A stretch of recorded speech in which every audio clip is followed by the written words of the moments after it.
porque estamos en la última semana de la vida de Cristo en el Evangelio de Juan. Y esta última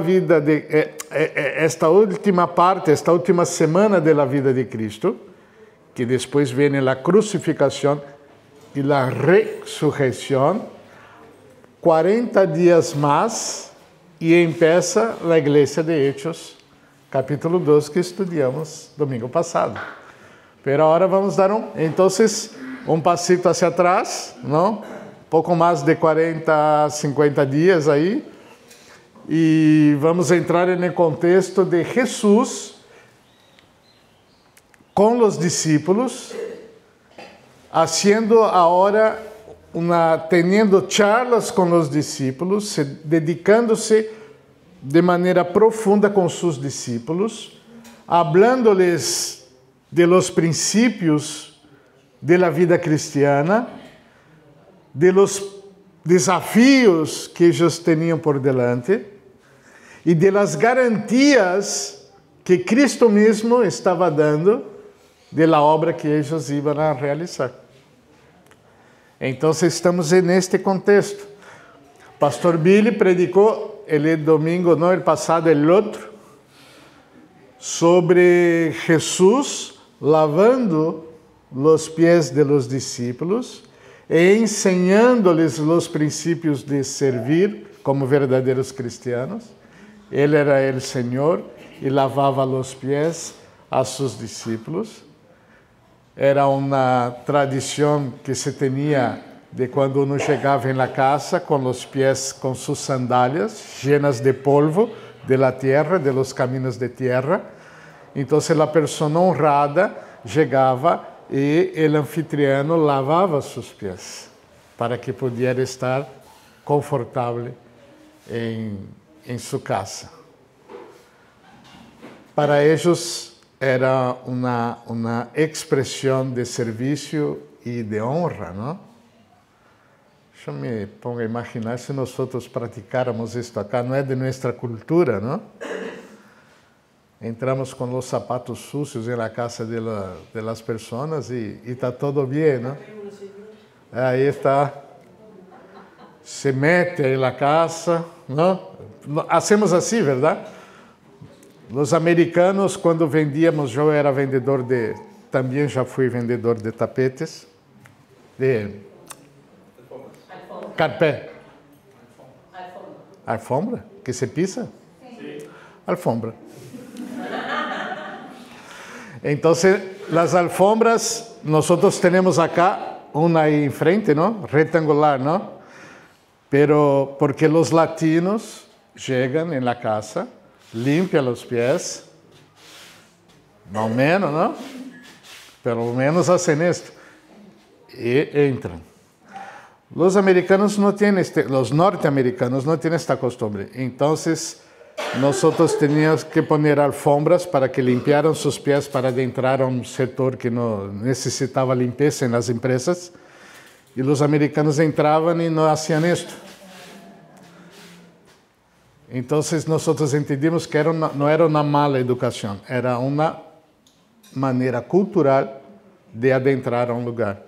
Entonces agarramos las alfombras, yo tuve esa idea con mis amigos de ponerlas así. Aí, e várias. Então, eles veniam e entravam com todo, pero mientras estavam chegando, já iam limpando os pés. E quando adentrava, estava limpo.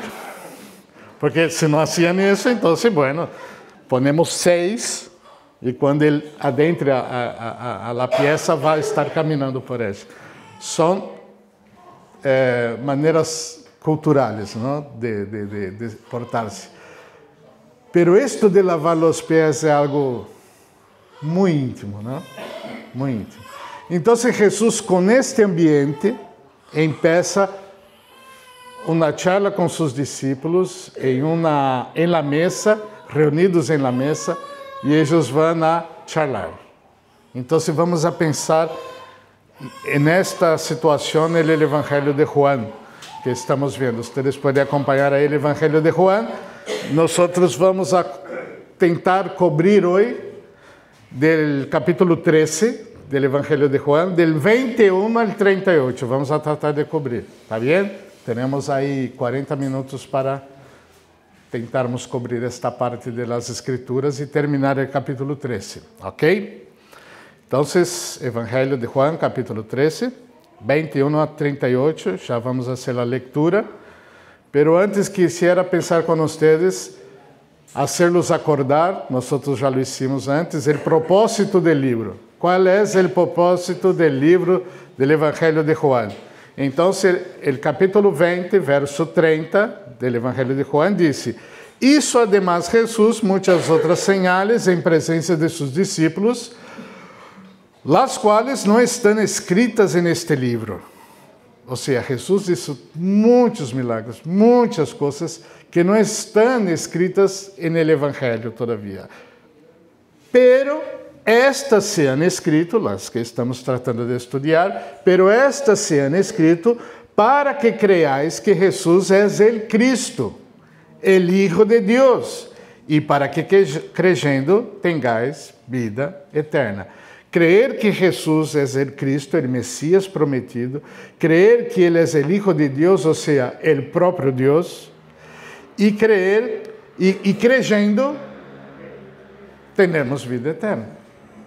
Ese es el propósito del libro. Entonces, cuando estudiamos el libro de Juan, no podemos escapar de este propósito. É para que creamos verdadeiramente em Cristo e assim tenhamos vida eterna, não?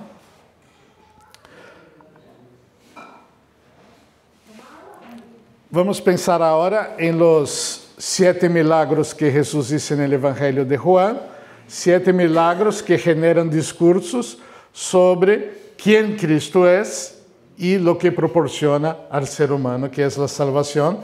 E para isto ele convertiu el agua em vino, sanou al hijo de um oficial, sanou al hombre paralítico, alimentou a los 5,000, caminhou sobre el agua, sanou a um hombre ciego e ressuscita a Lázaro de entre los muertos. Estos 7 milagros, ¿no? Ellos exemplificam, Juan tratou de apartar-los, relatar-los, para evidenciar que que Jesús era el Cristo, el Mesías, era el Hijo de Dios, ¿no? Y para que las personas pudieran creer y tener vida eterna. Entonces, él ejemplificó a lo largo del libro estos 7 milagros que fueron relatados acá. Nosotros pasamos por ellos. Estoy haciendo eso para que ustedes entren vuelvan a tener la mente puesta en el contexto del libro de Juan, ¿ok? Entonces, y hoy voy a poner un detalle más en el libro de Juan, que ustedes pueden notar, que es los 7 yo soy. Jesús, él habló este yo soy por parábolas, haciendo no parábolas, pero poniéndose haciendo comparação com coisas naturais da vida. Ele se ejemplificava estes temas naturais da vida e com isto explicava que ele era o Hijo de Deus. Estes 7 eu sou não entram, por exemplo, quando ele contesta dizendo eu sou. É diferente, pero são maneiras didáticas que Jesus utilizava para explicar quem era ele. Por exemplo, pão de vida. Claro que Jesus não era pão, ¿no? Pero no capítulo 6, verso 35, Jesus habla a la gente dizendo: eu sou o pão de la vida, que dá a vida eterna. Quem se alimenta de mim vai ter vida eterna. Ele disse: eu sou a luz del mundo, porque ele alumbra o caminho para que o ser humano pueda caminar segundo a vontade de Deus. Ele disse: eu sou a puerta, quando falava de las ovejas, capítulo 10, 7 e 9, ustedes vão ver que ele disse que ele é a puerta por el qual passam as ovejas. Nós somos as ovejas e para estar na presença de Deus, o caminho, o único lugar que se pode passar é por la persona de Cristo Jesus, não é? E depois ele disse que ele é o bom pastor, capítulo 10, 11 e 14. Jesus é o pastor que cuida, ama, preserva as ovejas. Ele é o bom pastor. Eu sou a ressurreição e a vida. Jesus disse que ele era a própria ressurreição e a vida, o tema de Lázaro e todo o demás que nós estudamos, quando ele quita o homem de la tumba depois de 3 dias, não? E eu sou o caminho, a verdade e a vida. Jesucristo não é um caminho, uma verdade ou uma vida.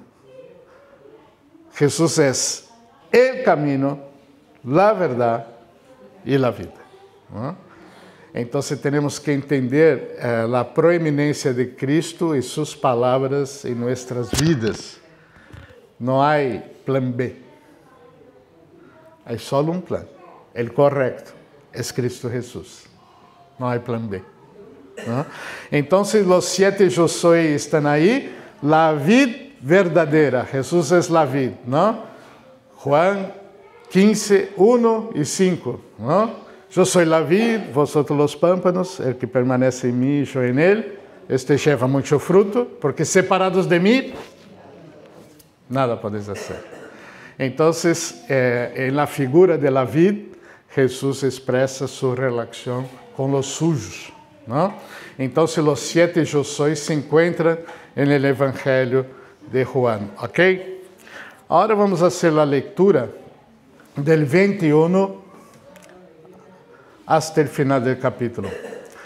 Habiendo dicho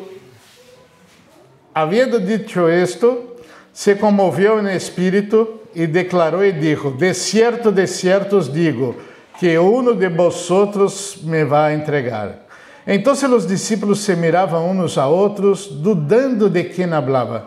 Y uno de sus discípulos, el cual Jesús amaba, estava acostado ao lado de Jesus. A este, pues, hizo señas Simão Pedro para que perguntasse quem era aquele de quem hablaba. Ele, entonces, recostado cerca del pecho de Jesús, le dijo: Señor, ¿quién es? Respondió Jesús: a quien yo diera el pan mojado, aquel es. Y mojando el pan, lo dio a Judas Iscariotes, hijo de Simón. Y después del bocado, Satanás entró en él. Entonces Jesús le dijo: lo que vas a hacer, hazlo más pronto. Pero ninguno de los que estaban a la mesa entendió por qué le dijo esto, porque algunos pensaban, puesto que Judas tenía la bolsa, que Jesús le decía: compra lo que necesitas para la fiesta, o que diese algo a los pobres. Cuando él, pues, hubo tomado el bocado, luego salió y era ya de noche. Entonces, cuando hubo salido, dijo Jesús: ahora es glorificado el Hijo del Hombre, y Dios es glorificado en él. Si Dios es glorificado en él, Dios también le glorificará a sí mismo, y enseguida lo glorificará. Hijitos, aún estaré con vosotros un poco. Me buscaréis, pero como dije a los judíos, así os digo ahora a vosotros: a donde yo voy, vosotros no podéis ir. Un mandamento nuevo os doy, que os améis unos a otros, como yo os he amado, que também os améis unos a outros. En esto conocerán todos os que sois mis discípulos, si tuviereis amor los unos por los otros. Le dijo Simón Pedro: Señor, ¿a dónde vas? Jesús le respondió: a donde yo voy, no me puedes seguir ahora, mas me seguirás después. Le dijo Pedro: Señor, ¿por qué no te puedo seguir ahora? Mi vida pondré por ti. Jesús le respondió: tu vida pondrás por mí. De cierto te digo, no cantarás el gallo sin que me hayas negado 3 veces. Hasta aí. Oremos.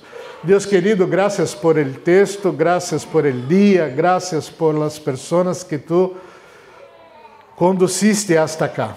A mim mesmo, Senhor, graças porque puedo estar aqui. pido tu misericordia una vez más y que ilumines una vez más mi vida y la vida de los hermanos para entender un poco más de tu palabra, para la honra y la gloria de tu nombre. Amén. Amén. Discípulos. Jesús dedica ahora tiempo con sus discípulos. Estava aí em uma pieza, estavam na mesa, se alimentavam, charlavam entre eles, e aí então, depois de haver passado a sessão que chamamos lava-piés, não? Que passou? Jesus então se põe sério e revela um falso discípulo. Jesus revela um falso discípulo. ¿No? Acá dice, habiendo dicho Jesús esto, se conmovió en espíritu y declaró y dijo, de cierto os digo, que uno de vosotros me va a entregar. É interessante que Jesus, em todo su tempo de ministério, convivió com 12 discípulos. Um deles, que era o tesoureiro, nenhuma conexão, Leo, de tesoureiro com Judas, pero Judas era o tesoureiro do grupo, levava a bolsa com a plata, e o apóstolo Juan já havia registrado no Evangelho que Judas metia a mão em la plata. Nosso tesoureiro não hace isso, é convertido, não? Pero já com Jesus passava isso. Judas Iscariotes metia a mão em la bolsa. E Jesus todo o tempo convivendo com ele. Interessante, não? Porque Jesus já não lhe cortou a cabeça, não? Pero Jesus deixa completar o processo na vida de cada um e lo hace todo a seu tempo. E nós devemos entender isto.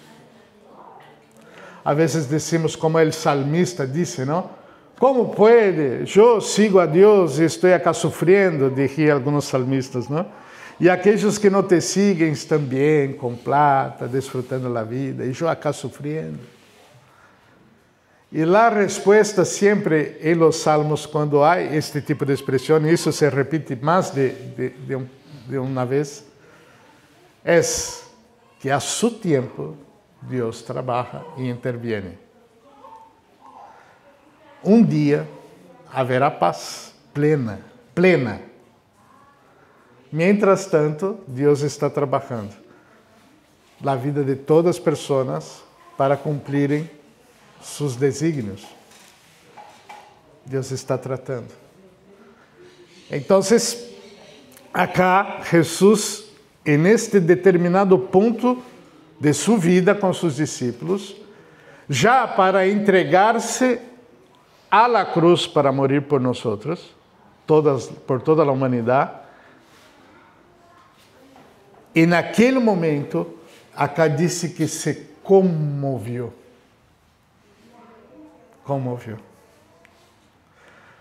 Se fuera eu, capaz que dizia, por fim, este desgraciado, não? Pero Jesus, para anunciar el que lo traicionava, ele se comoviu. Era o amor de Cristo, não? Por los suyos, por los que estavam a seu cuidado. Pero aí chegou o momento de Judas, que sempre mirava ao outro lado, todo lo contrário de lo que ensinava Cristo e conduzia os demais discípulos. Estava com eles, comia com eles, dormia com eles, escutava lo mesmo, fazia milagros, estava aí, veia o poder de Cristo manifestado, pero nunca se comovió, nunca se convertiu a Cristo. Estava aí, só que não. Estava al margen. Y Jesús entonces anuncia en esta noche. Entonces los discípulos se miraban unos a otros dando de quién hablaba. Ahí, mira lo que pasa. Jesús dijo, uno de ustedes me va a traer.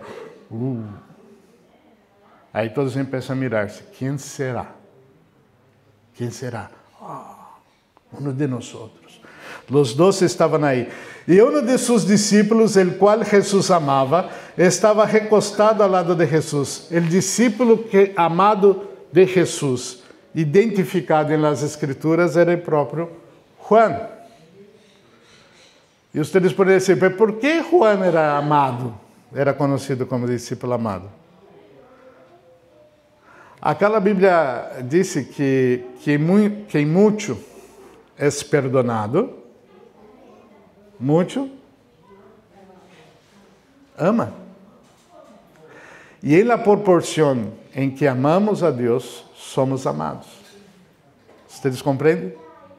En la proporción que yo amo a Dios, yo también soy amado. Cuanto más yo reconozco de Dios su ser, y le amo más, y amar acá con acciones y no con sentimientos, más Cristo se revela a esta persona. Y entonces los discípulos reconocían, y el propio Juan reconocía, que él era un discípulo amado, próximo de Cristo. Más que Pedro.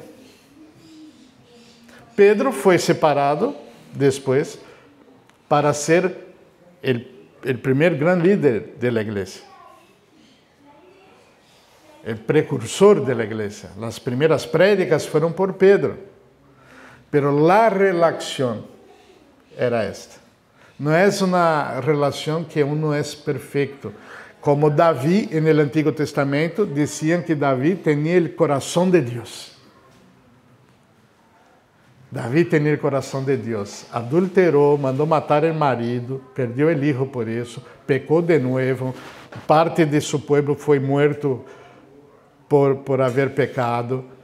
E um homem lleno de errores, que cuidou mal a sua família, que cuidou mal a seu hijo, um hijo matou al outro, seu hijo dormiu com suas mulheres, lo avergonzou delante de todos, passou todo esto por seus pecados, e este homem tinha um coração segundo o coração de Deus. Porque o tema não era el ser pecador, era quanto estava disposto a arrepentir-se de seus pecados e tratar de caminhar com o Senhor. Metanoia, cambio de mentalidade. Ele odiava seu pecado quando lo reconhecia seu pecado e lo odiava. Salmo 51. Es el arrepentimiento de David. Lea, vale a pena. Então, Juan tinha esta relação com Cristo.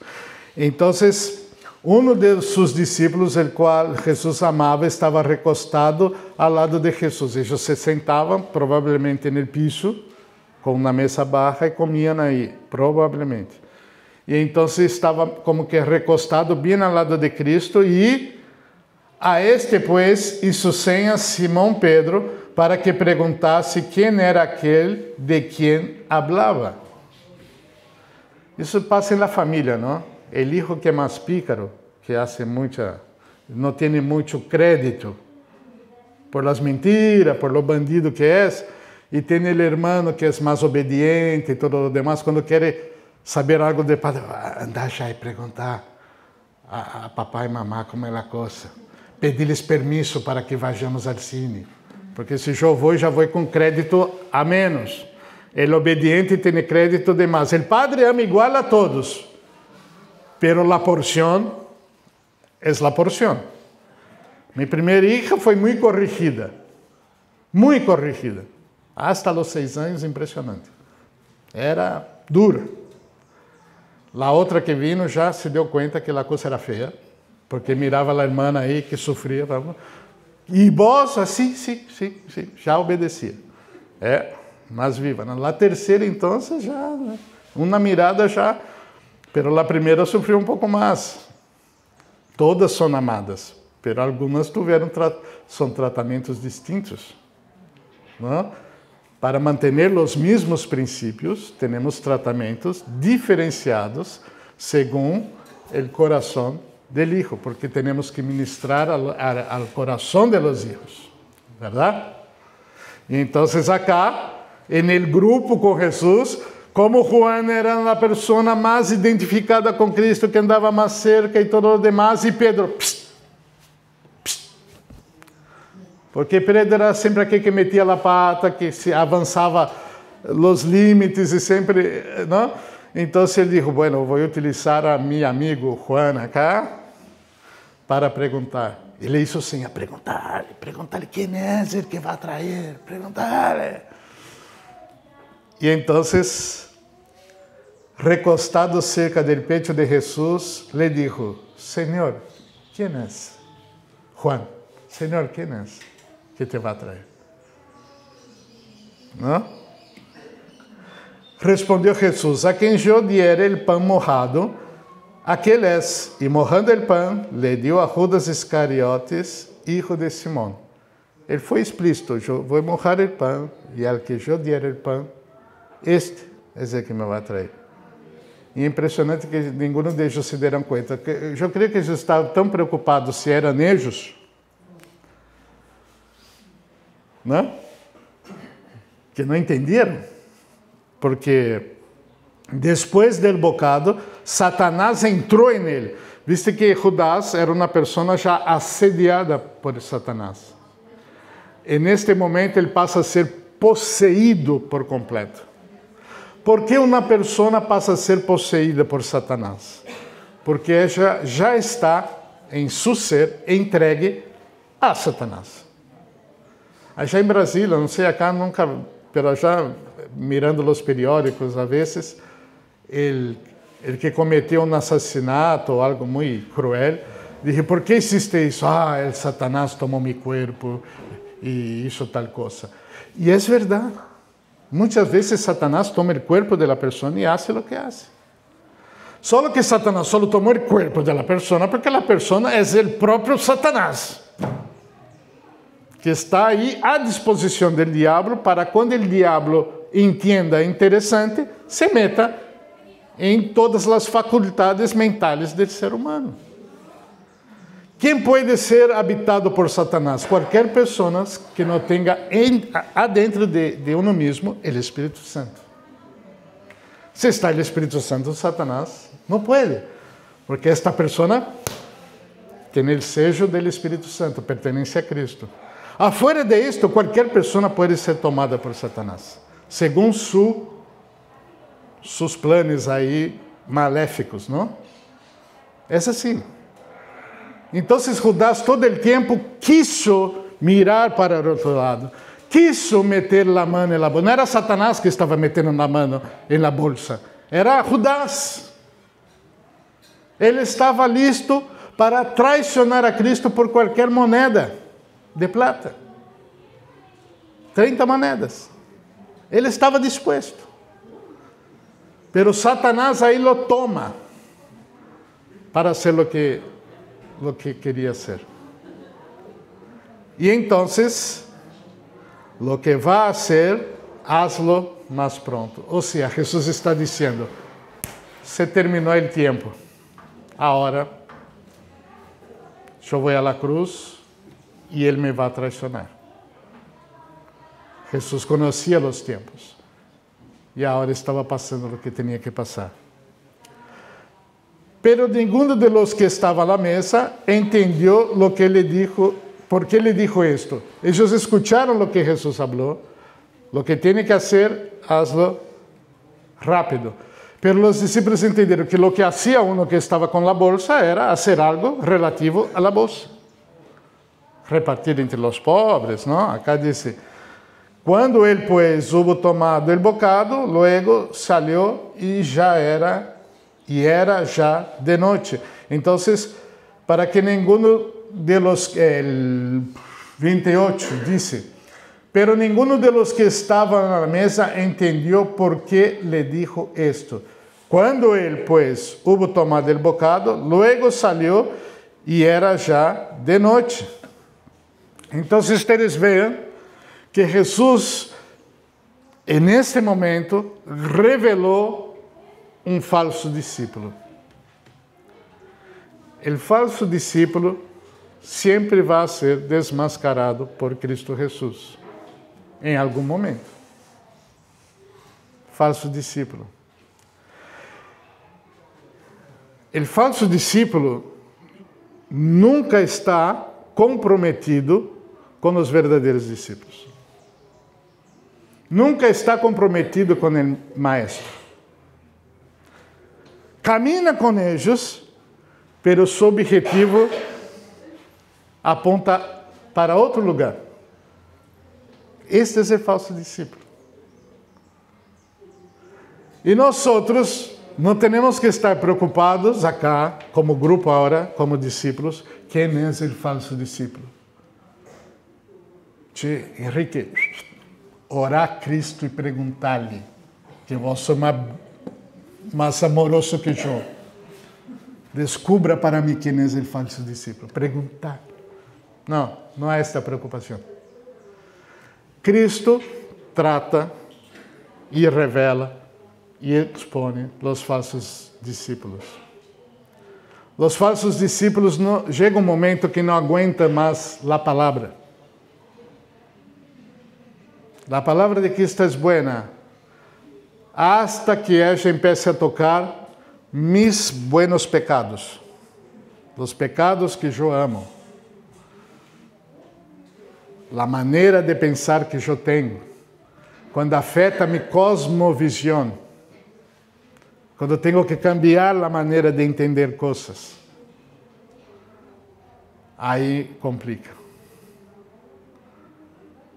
Uma vez eu falei a um homem que não tinha Cristo, e ele vinha a perguntar-me o que deveria ser ele com sua esposa. Ele era grande assim, seus braços eram fortes, muito fortes. E ele disse que pegou em seu roupeiro para não pegar a la esposa. E se abriu um hueco. E era de madeira gruesa. E eu me puse a mirar, não? A cena, a situação, não? Deus mío. Aí eu lhe disse, tens só que perdonar tu mulher e amá-la. Só isso. É uma tomada de decisão de 1 minuto. Pero tens toda a tua vida para praticar. Ele disse, não me sirve. A palavra de Deus, os princípios de Deus, não servem para os que não são verdadeiros discípulos. Porque eles não querem escutar a palavra. E isto passou com Judas. Ele resistiu à palavra até o último momento. E então Cristo revelou. Jesus, neste mesmo dia, nesta mesma situação, revelou quem são seus verdadeiros discípulos e como se reconhece um verdadeiro discípulo. Ele disse, então, quando houve salido, dijo Jesus, agora é glorificado o Hijo del Hombre, e Deus é glorificado em ele. Quando saiu Judas, é como que o reloj para sua crucificação se diera, começou. Estava chegando o momento. O Hijo que ia morir na cruz e ressuscitar, glorificaria o plano de salvação de Deus.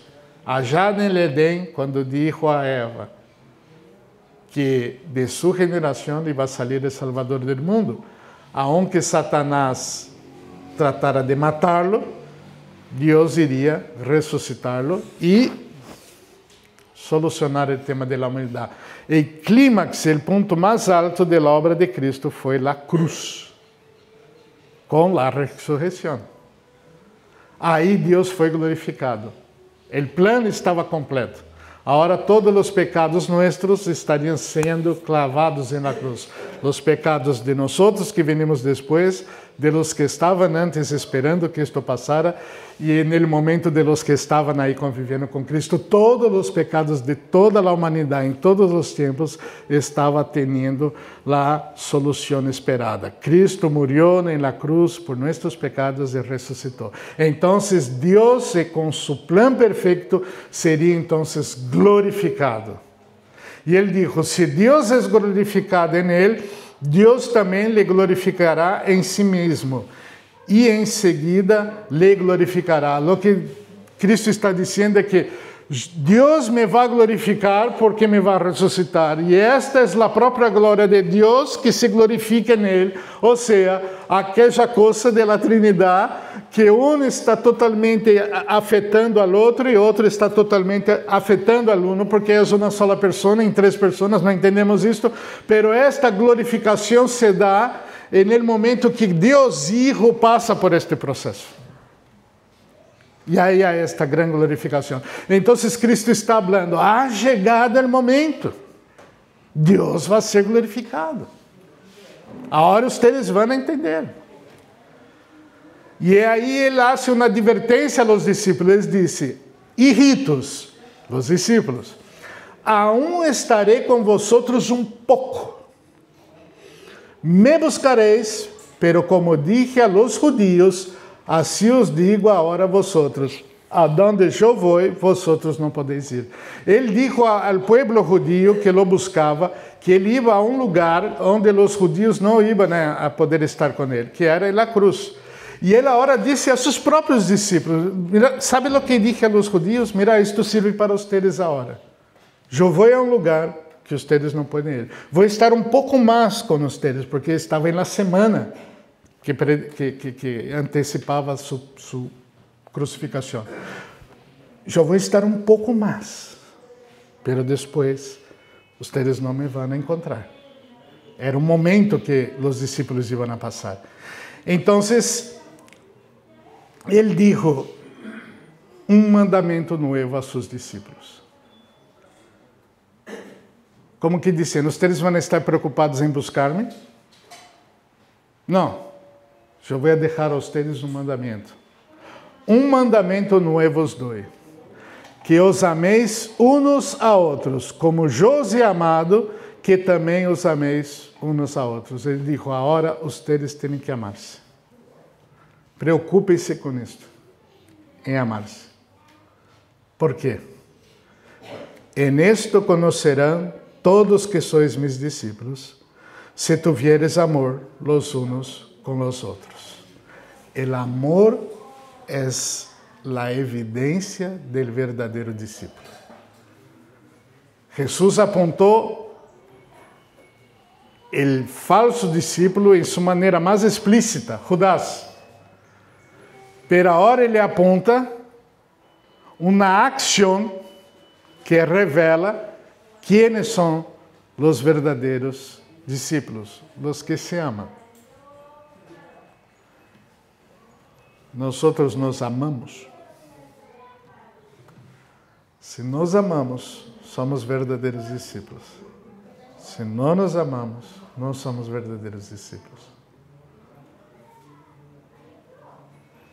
Se nós empezamos a retener a palavra de Deus a cada um de nós, ustedes mesmos, não só o que predica, todos, se empezamos a retener as verdades de Cristo hacia a persona, é falta de amor. Quando um de ustedes me corrige, é amor. Com a palavra aberta, é amor. Porque é a oportunidade de que eu confesse meu pecado e abandone meu pecado. É a única oportunidade que tenho. É que alguém me mostre na palavra. Toda a Escritura é útil para corrigir, redarguir, restaurar. ¿Verdad?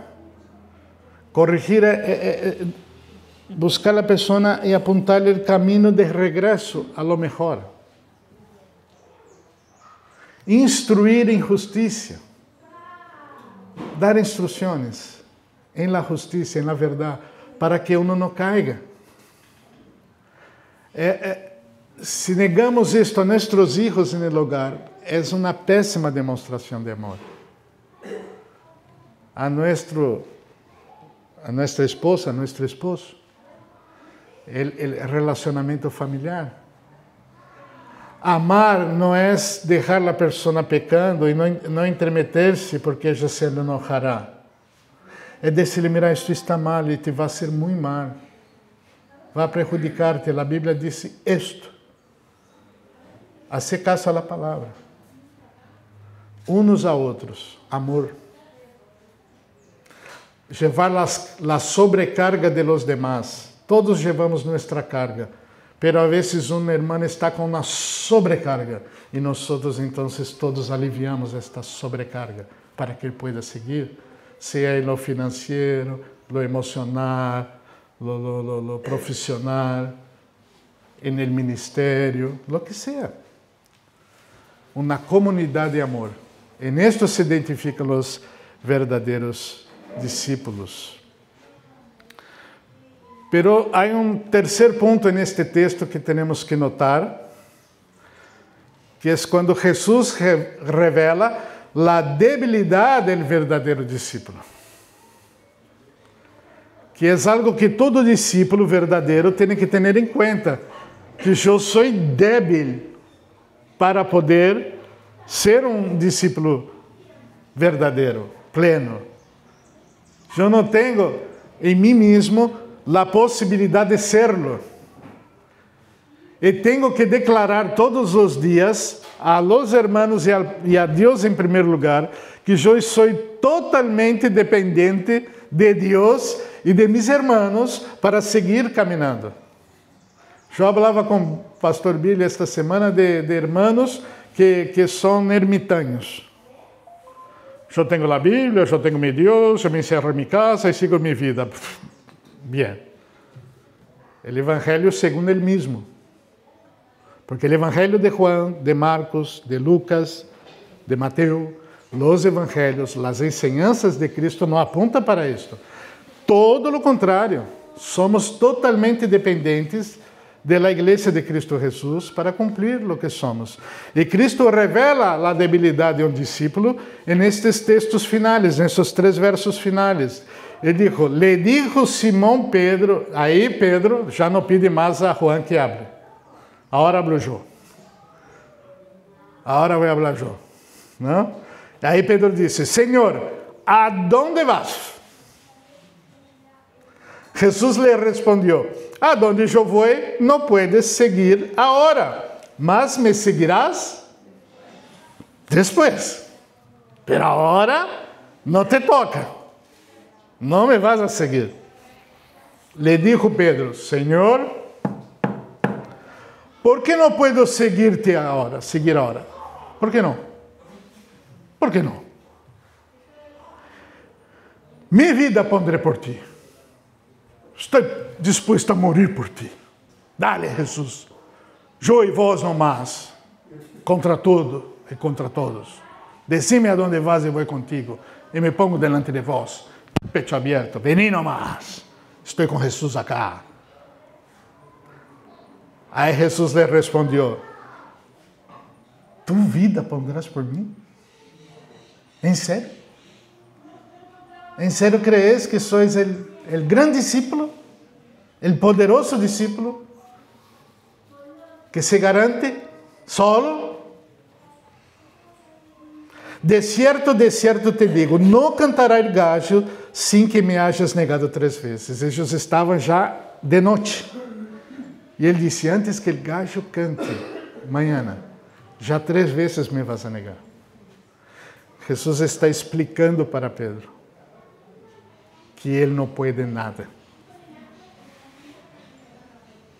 Pero a su vez le dijo, agora não vas a estar comigo, depois vai estar. Porque Cristo entrega sua vida por Cristo. Pero em la dependência total de Cristo. Cristo nos prepara, como discípulos, para o dia de hoje. Para vivermos o dia de hoje. E os problemas de manhã, seguramente, Deus nos vai fazer chegar preparados. Preparados. Às vezes eu oro a Deus, não? Bueno, já falou Billy que eu cumpri anos, não? Aí eu digo, Senhor, quando somos niños, jovens, não pensamos, meu cumpleaños, que regalo vou ganhar, não? Quando nos ponemos viejos, pensamos, e o próximo será que vai passar, não?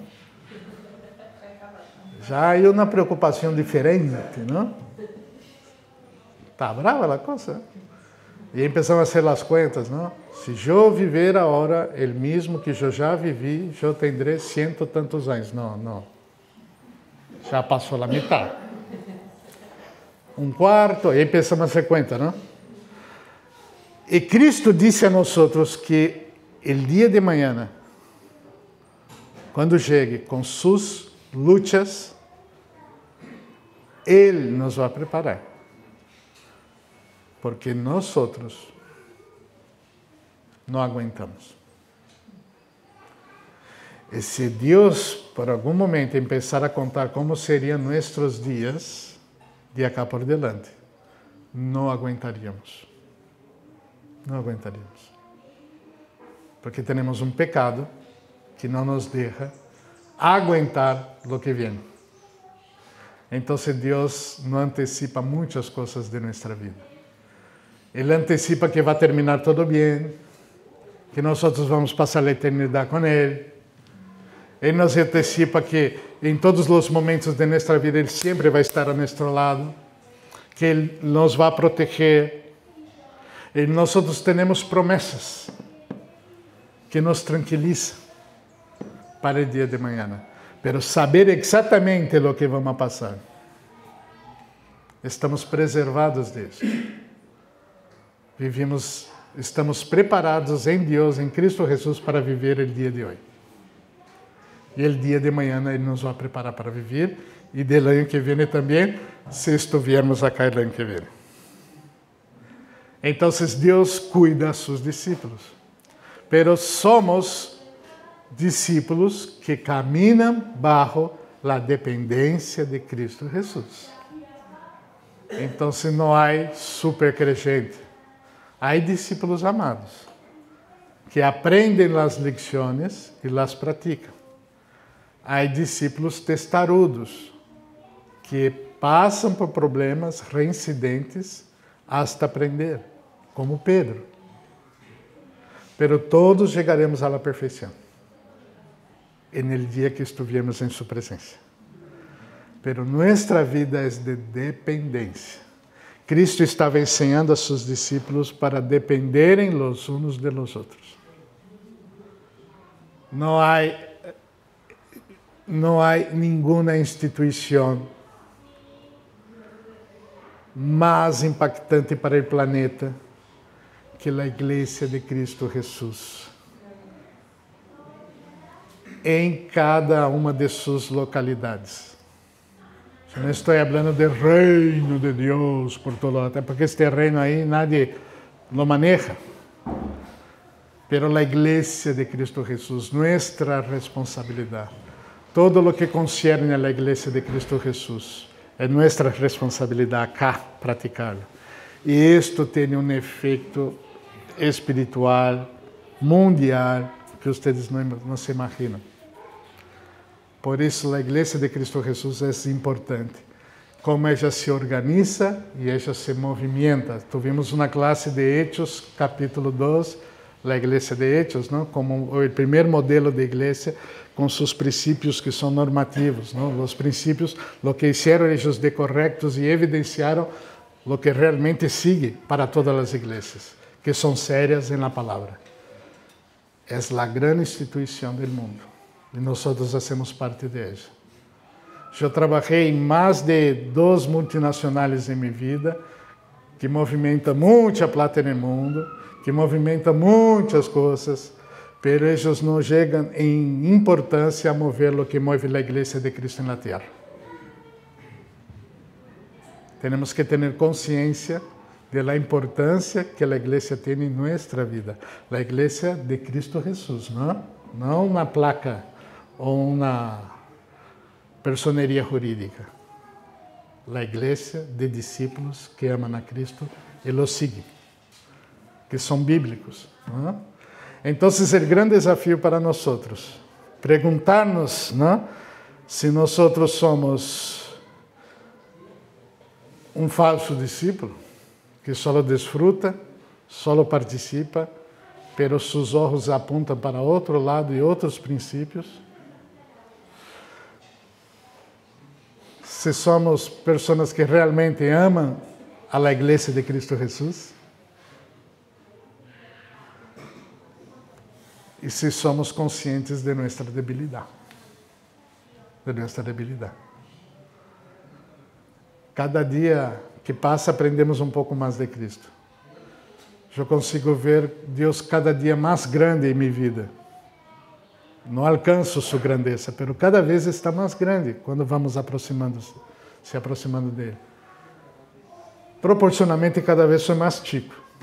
Sou mais... Não é que sou mais, eu passo a entender mais o meu tamanho e o tamanho de Deus. É uma desproporção que a cada dia se põe mais clara e mais evidente. Então, o processo de santificação de Deus em nossas vidas, não, involucra isso, não? Depender da graça, não? Para poder desenvolver nossa vida. É este processo. O discípulo está na vida dinâmica espiritual. O dinamismo espiritual do discípulo. Amar ao próximo, a Deus sobre todas as coisas, entender seu tamanho, a importância de seus irmãos e a importância da maneira como Deus organizou isto todo para que andara. Estamos involucrados nisso. Amém?